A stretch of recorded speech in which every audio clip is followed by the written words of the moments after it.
In the ancient village of Arlen, nestled at the edge of the dark and sprawling lawnwood, lived a timid boy named Rowan.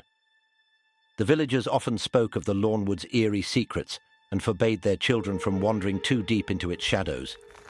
It was said that the woods were home to the Sluagh, sinister wraith-like creatures that feasted on the souls of the living during the nights of the new moon.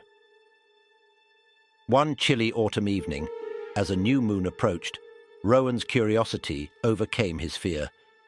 Fueled by tales of a hidden treasure buried beneath an ancient oak in the heart of Lawnwood, he ventured into the forest, determined to find it.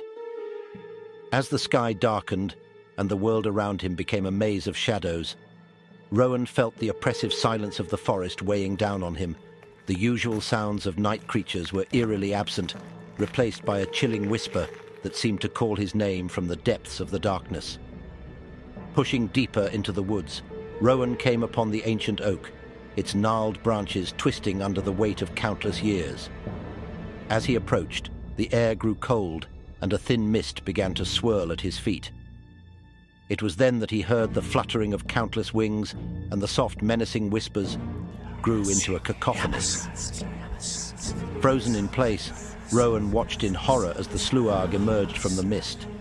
Ghastly figures with gaunt faces and hollow eyes, their tattered wings beating the air as they encircled him.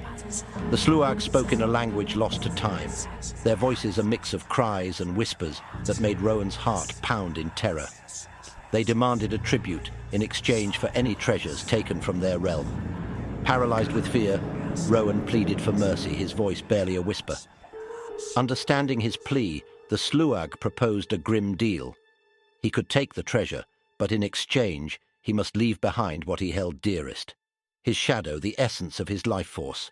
Desperate and not fully understanding the consequences, Rowan agreed. He dug beneath the ancient oak and found an old iron-bound chest teeming with gold.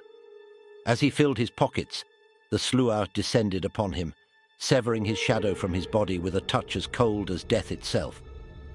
Rowan stumbled out of the forest, the gold weighing heavily in his pockets, but feeling an even heavier emptiness within. He returned home, but without his shadow, he grew pale and listless. Each new moon, the Sluagh's whispers would reach him, reminding him of his eternal bond to the Lawnwood. Rowan's appearance frightened the other villagers, and whispers of his cursed state spread. He lived as an outcast on the fringes of Arlen, a constant reminder to the others of the dark price of curiosity and greed.